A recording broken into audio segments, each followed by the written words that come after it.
Hello, everyone. Welcome back or welcome to Recovering Out Loud podcast, the show where we get real about mental health and addiction recovery. Today's guest is Bill Ritchie, a certified generational trauma and motivational mindset coach based in Cambridge, Ontario. Bill helps adults who grew up with toxic or emotionally unavailable parents break free from guilt, set healthy boundaries, and start healing for real. His work is deeply personal. Bill grew up in a home filled with emotional and physical abuse and spent years stuck in silence, trying to earn love from a father who never truly saw him. And now he helps others transform that kind of pain into power. He's the creator of the course Breaking Free, a 4-module journey to emotional freedom, and Bill is passionate about helping others reclaim their voice and live life on their own terms. Enjoy the show.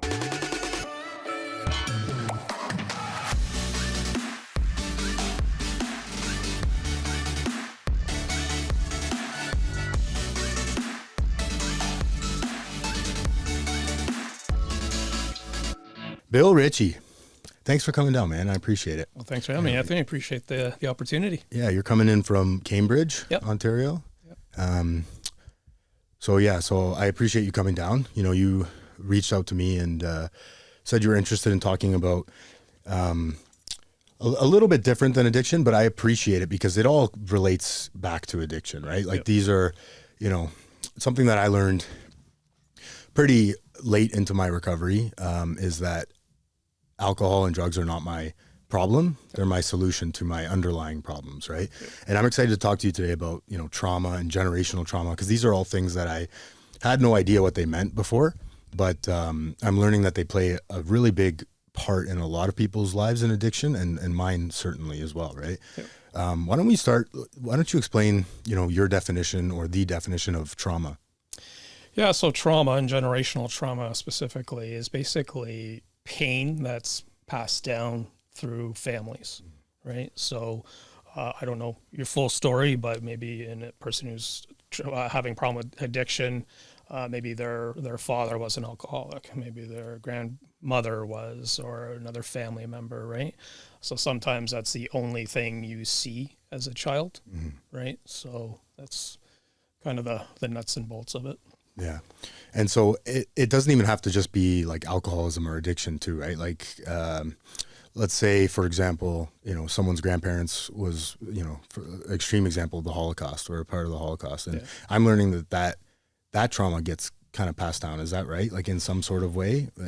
Yeah, I can't speak to that specifically, but it's the same kind of thing, right? So like in my situation, we'll be talking more about this as we progress today, with, you know, dealing with difficult, toxic parents, right? All that stuff is passed down in trauma and families as well.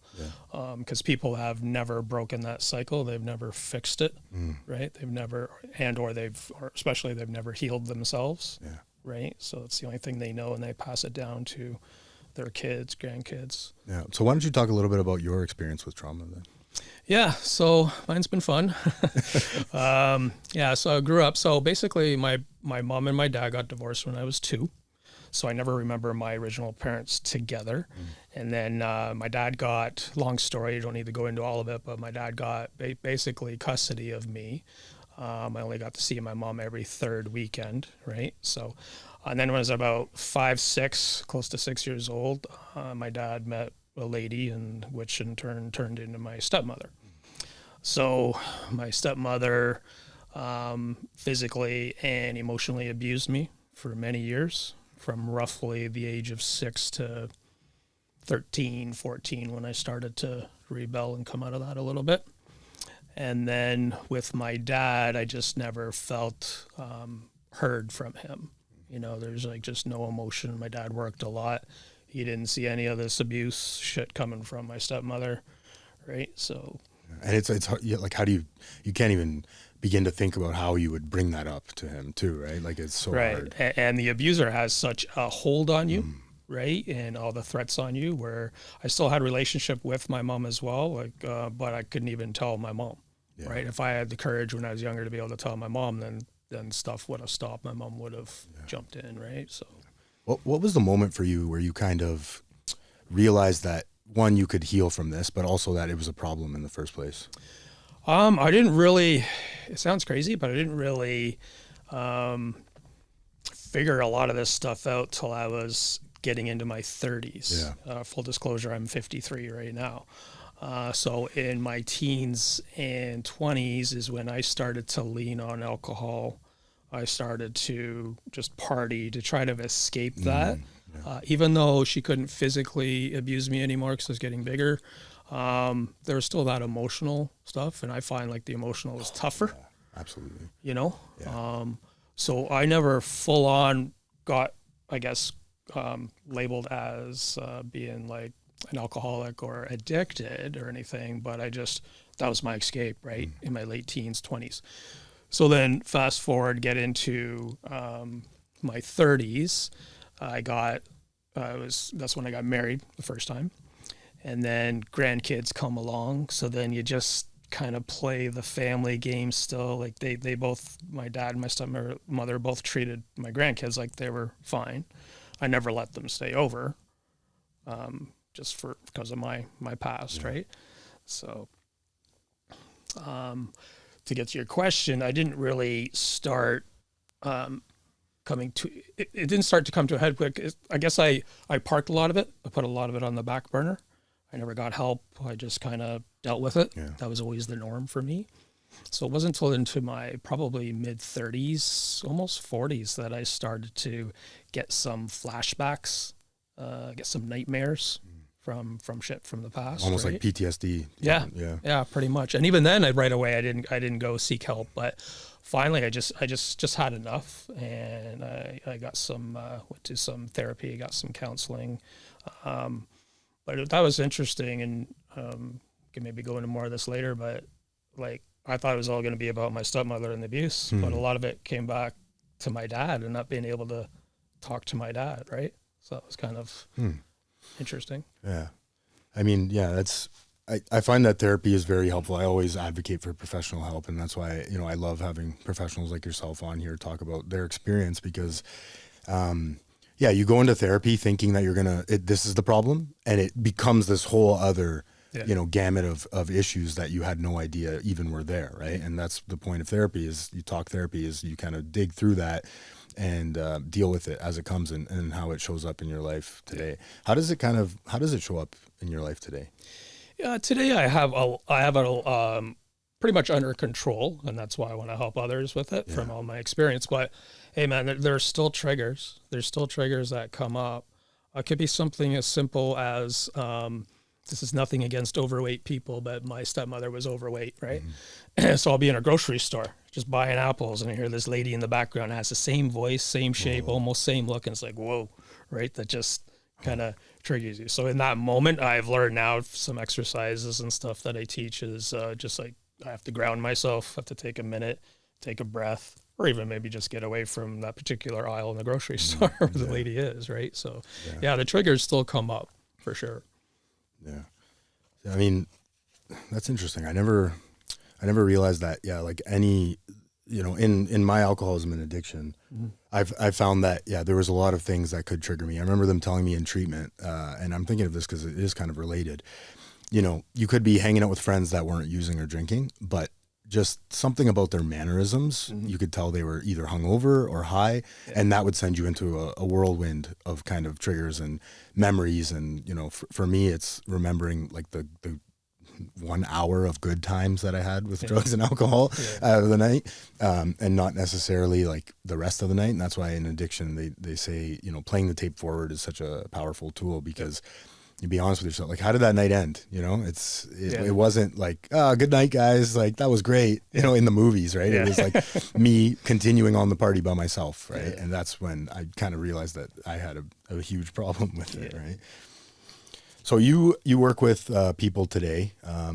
You've developed a program, I guess you could call it, too, as well? Yeah, an online course. I do one-on-one coaching, and then I wanted to kind of bring all the knowledge that I have from it into an easy online course. People can purchase a course and get on there and just work at their own pace. And it's lifetime access, so you can always refer back to it. It was pretty... So kind of putting into a course what I do in my practice, or some of the tools I would use in practice. A little different because, one-on-one, there's always other things that might come up, right? So I offer those two options. Yeah. And like probably combining the two would be the most effective strategy, I guess. Yeah, for sure. And it depends on the problem. My main niche, my main focus is, dealing with toxic parents or difficult parents, however you want to word it. I do one-on-one coaching with other things as well. But people are just stressed out or are stuck and they can't move forward. But that's my primary niche. So yeah, it's interesting. And I want to talk about emotional abuse because I didn't realize how powerful it was. I remember, you hear this stupid saying like sticks and stones will break my bones, but words will never hurt me. Like, is that not the most false thing ever, right? Exactly. I almost rather have the sticks and stones. Yeah, absolutely. And I think most men would too, right? Like I always said that I'd rather get punched in the face than somebody have a deep cut at me about my past or something that I'm dealing with, or my, for me, like something, my body image, or, what I mean? Something that just, because that you take that and then you use it over and over again on yourself and you beat yourself up. Right. Absolutely. So like, what else, what kind of, I don't know, I guess what kind of emotional, like what does emotional abuse look like? What can you describe maybe how it's hard to kind of find out and seek out and. Yeah, and maybe different for everybody, but a lot of similarities. I know it sounds like I'm contradicting myself, right? But emotional abuse is kind of that thing you can't see, right? Somebody you're talking about, somebody punches you in the face.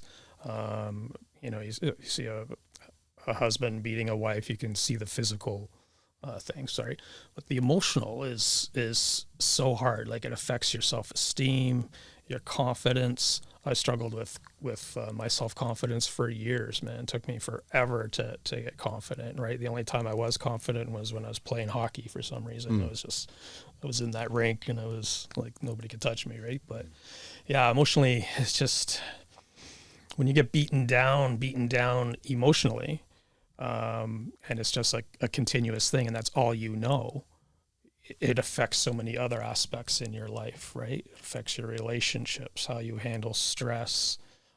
It's just a whole gamut of really, really, really tough abuse to come out of. Yeah.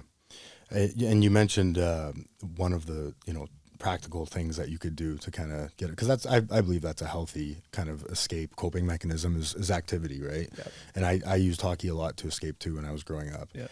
But I remember being a kid and I went through a phase where I was getting into fights a lot on the ice.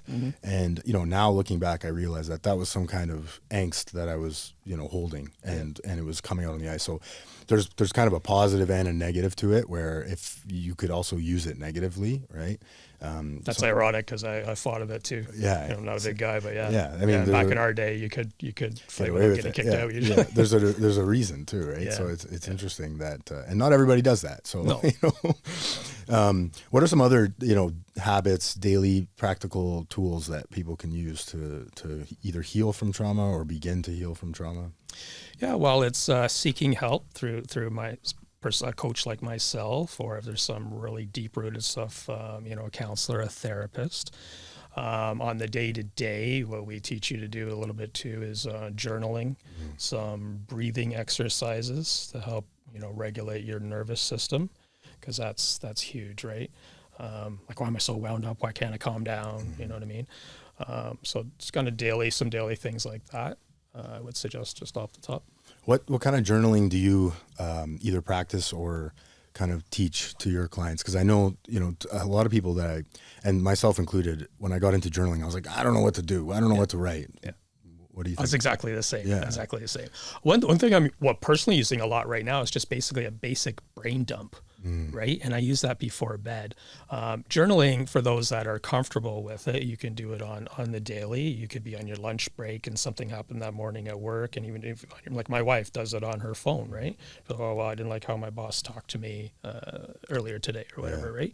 Or it's just something you might do more comfortably in the evening. But to get back to my brain dump thing, I'm the type of person, always have been, that I struggle with sleep, because the mind's racing sometimes, right? So when you're all emotionally screwed up or whatever, it's called like a brain dump. Maybe you just write on a piece of paper. It could just be like spit out a word, right? Pissed off, frustrated, right? My girlfriend was mean to me today, or her husband was a jerk or something like that. Yeah. You get some of that stuff out on paper, right? Even if it doesn't make any sense on the paper, you could read it the next day and like, what the hell is that, right? But that personally really helps me. Yeah, I liken it to, you have bandwidth, like internet bandwidth, right? And you have a certain bandwidth in your brain that you can handle so many thoughts at once. Yep. And even from a creative perspective, if you're constantly purging that, right, and getting it out on paper, and it doesn't have to make sense, right? But if you're constantly getting that out and purging it, you're freeing up more space for hopefully good thoughts to come in, right? Because I can't imagine like you constantly writing bad thoughts and then it's just like a never-ending flow of bad thoughts. Maybe for some people, for sure. Even if I'll wake up in the middle of the night, I just have like a good idea, right? I could use that in the next session with a client. I'll write that down. So you're right. It doesn't always have to be a negative thing, right? Yeah. Do you practice meditation at all or teach meditation? I don't teach it. I don't practice. I'm trying to get into it. It's more of a mindfulness thing for me. One thing I am, so I'm not coming on here trying to say, I'm a guru in that field, right? Just being honest. We have enough of those. Okay. Yeah. Just being honest. But hey, I would love to be able to sit there. But one thing I do in the morning. So they say we're not supposed to go onto our devices first thing in the morning, right? It just kills your brain, right? I'm guilty of it. You shut your alarm. Everything's on your phone now, right? You shut your alarm off on the phone. You check, emails, appointments for the day. Yeah, right? So what I try to do when I first get out of bed, go to the washroom, come back, I just like close my eyes, and they do this thing where that's kind of a form of meditation, but I just do something, whatever, with my hands, and I just sit there. And even if it's kind of like a little mantra you make up, I don't have an official mantra, but it's just like, okay, I can do this. I'm going to do this. Let's do this. Like something simple, and just repeat it. I got it from Mind Valley. You heard of Mind Valley? No. So Mind Valley is a pretty big, counseling and thing online. So the gentleman's name's escaping me. I'll remember as soon as the door. Home, I'll email you that. But anyway, really, really good guy. He's, you start at, say, maybe doing it for a minute or 2 minutes, right? And then like you count back 60, 29, and you just repeat the same things, whatever that works for you, right? And then you break it down. Then it goes down to 25 seconds. And then maybe it's just 10 seconds once you get used to doing it. And this isn't just something you should do in the morning. If you're stressed out at work or you're having a moment, if you have some privacy, you can go and do that. You can go to the bathroom if you need to, right? And just, okay, calm down. I'm going to be okay. I got this, Yeah, I love that. And you incorporated an important part too. It's this body awareness, body scan thing too, where you're like, like when's the last time you focused on the feeling of your skin, right? Even as I do it now, it's just like, I don't do this enough, you know? It's like walking in nature, same thing. Yeah. Well, I do it all the time where I'm walking down, and I live, downtown. There's trees downtown. You just don't see them, right? Yeah. But every once in a while I'll be walking, and if I'm in a good place or I'm focusing on being mindful, I'm looking around and I'm like, holy shit, I've never seen that tree before. Like, it's beautiful, right? And then it just kind of, I don't know, it sets up your day to notice all the good in the world and even the good in yourself too, right? Yeah. And this kind of, we talked about confidence, and I think that's extremely important. The most important conversation that we have with ourselves, and I'm not making this up, I've heard this so many times, is the one with yourself, right? Exactly. So how did you come from that kind of difficult, traumatic past and start building confidence in yourself? Took a lot of practice, not going to lie. Because I would just start feeling good, thinking, hey, I can do this. And then something in my head would knock me back down to zero. Yeah. Say, no, you can't. Oh, I can't do that. You kidding me? No way. I can't do that. And a lot of that was from my stepmother's emotional abuse of like, you're worthless. You can't do that. Who are you? So that it just got ingrained in me. Yeah. Right. So, I mentioned before, but through sport like hockey gave me a lot of confidence, but you're not at hockey all the time. Yeah. Right? How do you get through your day with that? So it's just a lot of practice, a lot of self-care, a lot of commitment to it, just like committing to the gym. I don't know. I go to the gym every second day, not because I love it, not because I'm super buff, but because I need it. I need to stay on track. So just don't have the magic pill. It's just a lot of practice, really. Yeah. And I think that's the key, is like there's no shortcuts to healing in all facets of life, right? Yeah. I love the gym analogy because I sit here today honestly telling you I cannot remember the last time I wanted to go to the gym. Right. It's been a while, right? But I'm always it's this like I'm in a comfortable place. There's a gap between comfort and discomfort. Yep. I have to start, right? It's the hardest part is starting anything. Yeah. I have to get through that uncomfortable place, and then I'm at the gym and I'm like, oh, that wasn't so bad, and now I can work out, and it doesn't have to be the most amazing, documentable workout, right? Exactly. Where people are cheering, and I'm like you said, I'm not there to get huge. Yep. I was at one point, that was a motive of mine, but that doesn't work, right? That motivation runs out. You have to go to kind of push through those perceived limits in life. Yeah, I love how you said push through. It's like pushing through is like the best thing you can do for yourself, right? Even yesterday, I have some stomach issues, so my stomach was off yesterday. I'm like, no, it's gym day, I gotta go. So I went to the gym, pushed through, and 9 times out of 10, I'll feel better after doing it, right? Yeah. So, yeah. You never regret doing it after, right? Yeah. And that's such an important part. So the Breaking Free course, it's called, right? Breaking Free. Can you like describe an example of maybe a module or something that, without giving away the secret sauce? But... Yeah, no, absolutely. So it's Breaking Free, a 4-module journey to emotional freedom. Each module has its own importance, but one example of one of the modules is one of my favorite modules. Module 2 is boundaries, setting boundaries and setting boundaries without guilt. That's just so huge, taking the first step in dealing with a toxic parent, right? Yeah. And with each module, each module has, if I can explain just a little bit about the course. Please. Yeah, so each module has a short video. I didn't want to overwhelm people with a 20, 30-minute video of Coach Bill just talking about, but it's, so the videos are fairly short, but then you also have a workbook exercise. So it's got like exercises, some things you can try, some tips on journaling, not per module, but per lesson. Mm-hmm. So there's 4 lessons inside each module.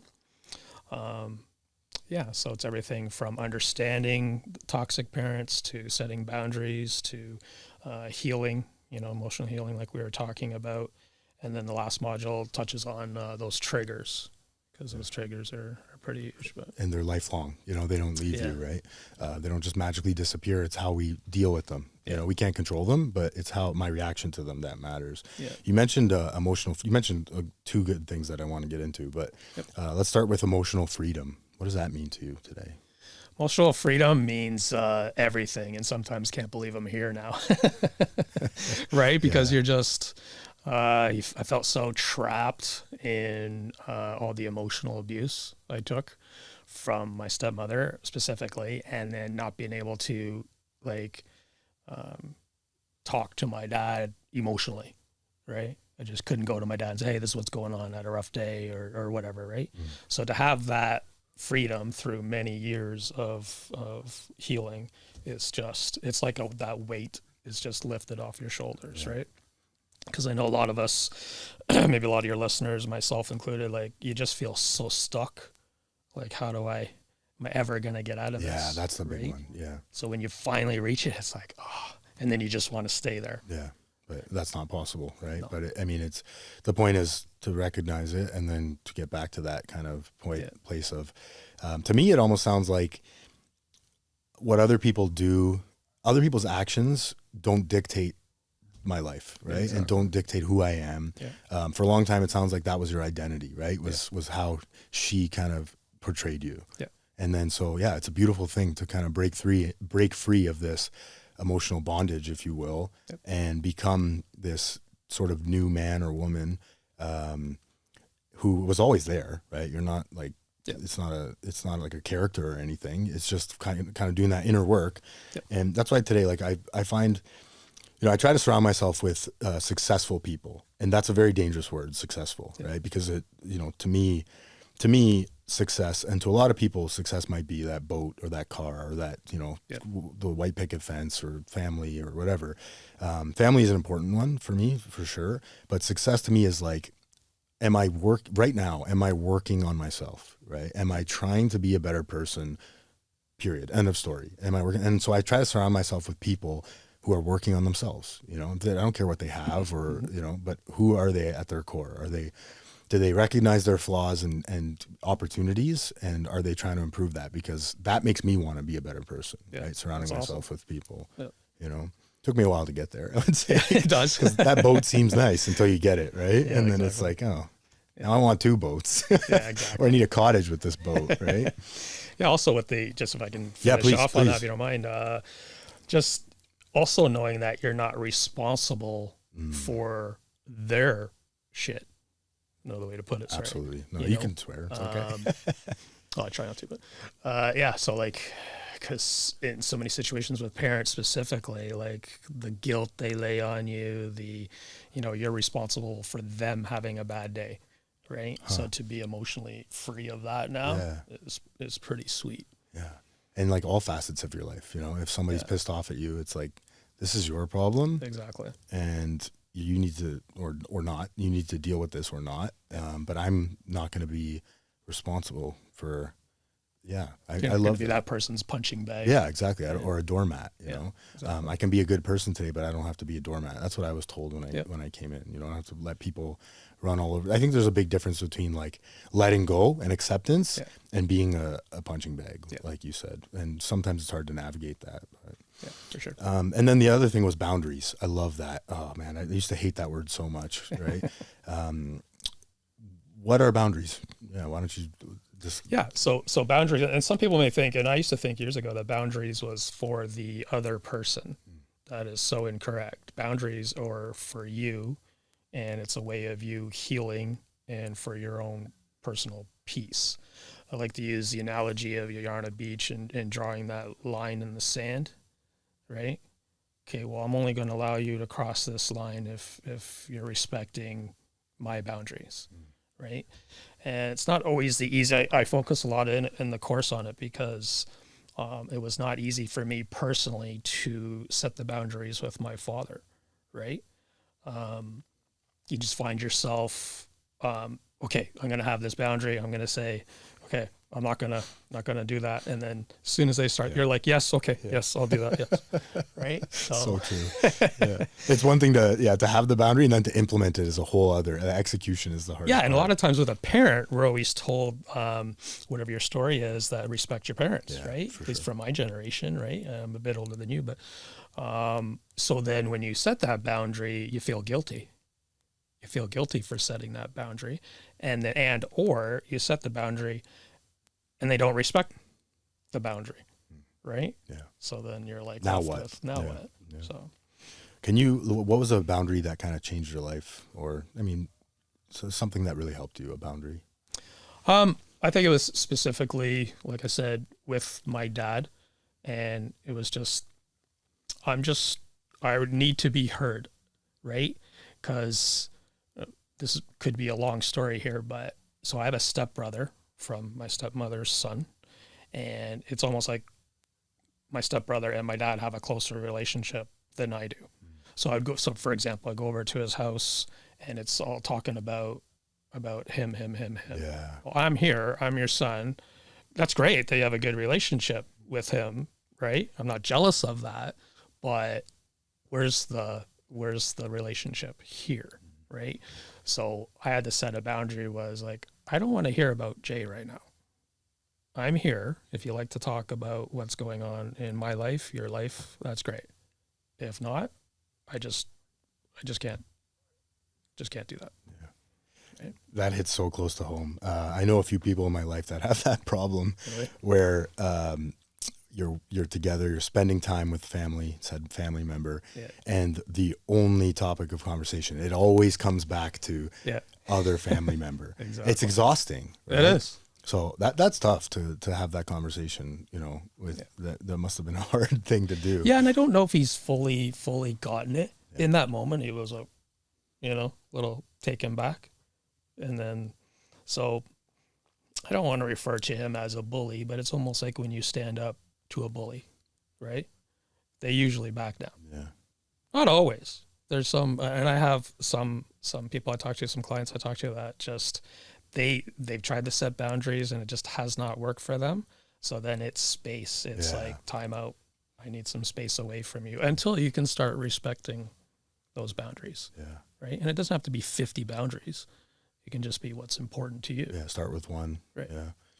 And then I love that. The other thing about boundaries too is the result of the boundary is, like you said, it's so what I was taught in treatment this last time, because we did a lot of work on trauma and boundaries, is the boundary is the point of the boundary is to strengthen the relationship, Right. instead of, a lot of people think, like you said, you draw this line in the sand and you're over there, I'm over here, and it's going to stay that way. It actually brings people closer together. Yeah. Can you explain that a little bit? Like what? Yeah, for sure, because you're you're finally asking for a little respect, right? Go back to hockey again. So I used to coach hockey as well, and you'll have some coaches that are like, you got to respect the coach or teacher, right? You got to respect me. You got to respect me.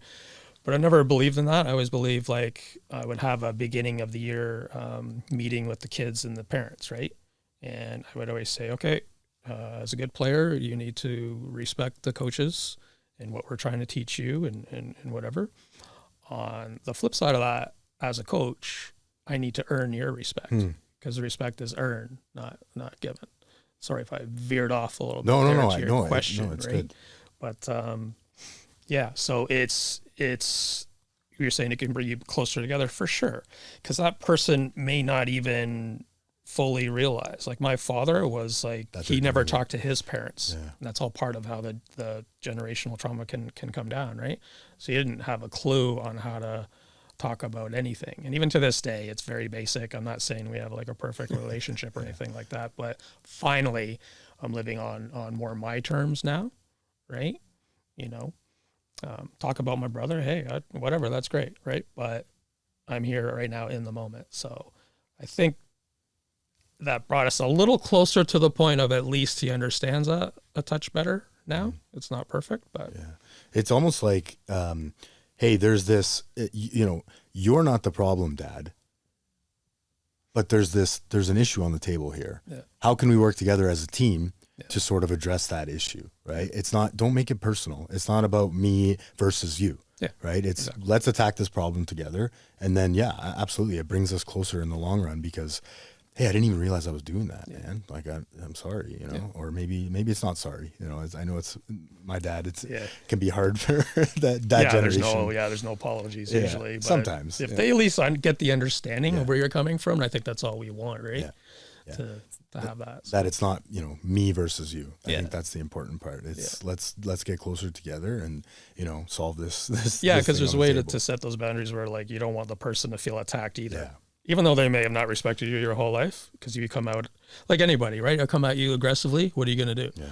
You're going to stand up and defend yourself. Yeah. Oh, this guy's coming at me, right? So that's actually an important point too, is the language around it, right? Yes. So what does that look like to you? Like, how do you kind of word that?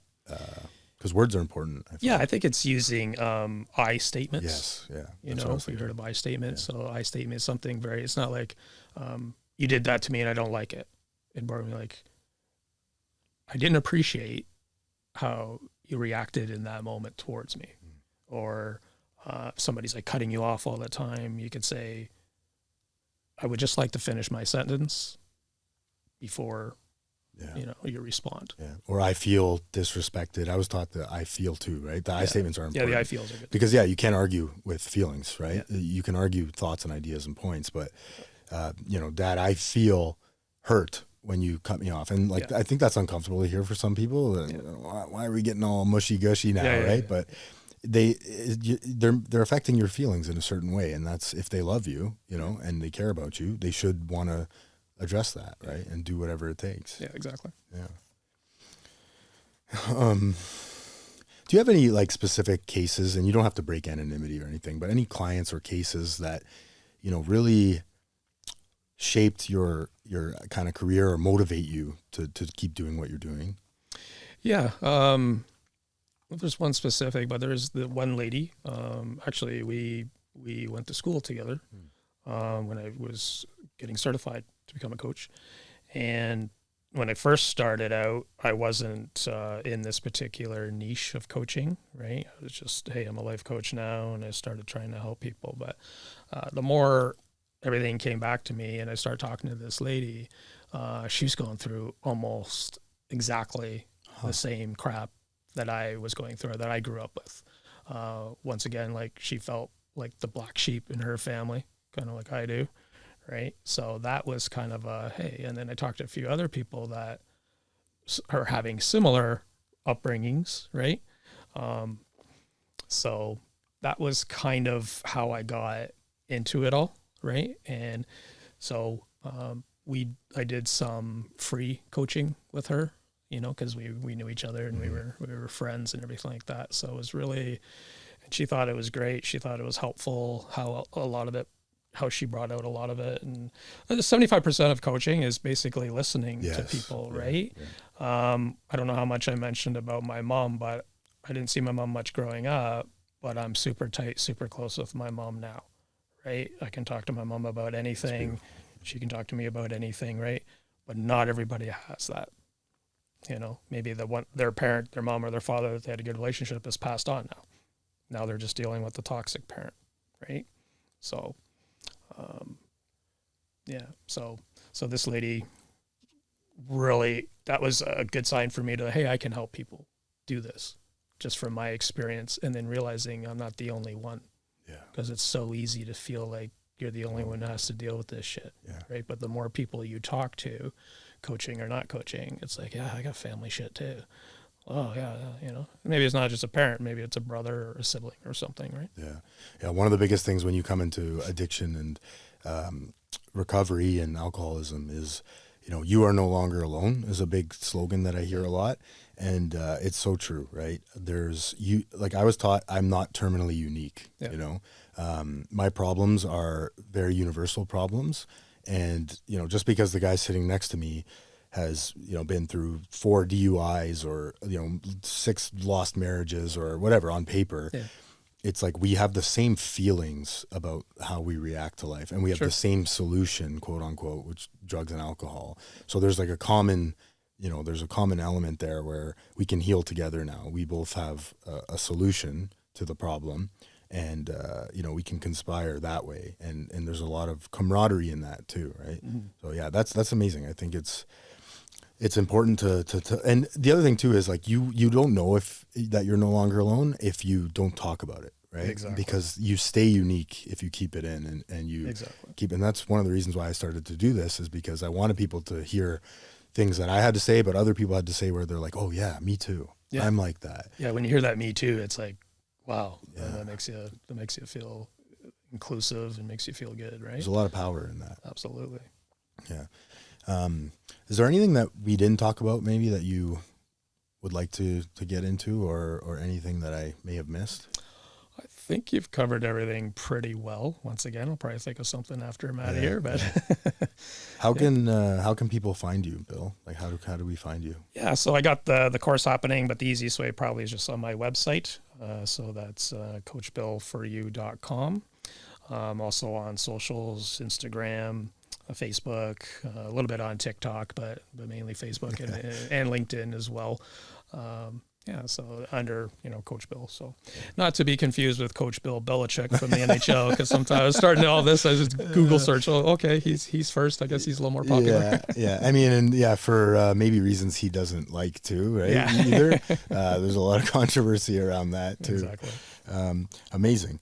Thank you so much, Bill. I learned a lot today. I think it's important to continue the conversation, and I don't think we'll ever completely break the stigma around mental health, but I think the more we talk about it, the less and less, and the more people hopefully say me too. I appreciate that. And one thing I just thought of, just as you were saying that closure here, is as guys, it is, I don't want to say tougher to talk than females or any other, but like I was brought up, like, you don't talk about your feelings, you know, you don't cry, you suck it up. Yeah.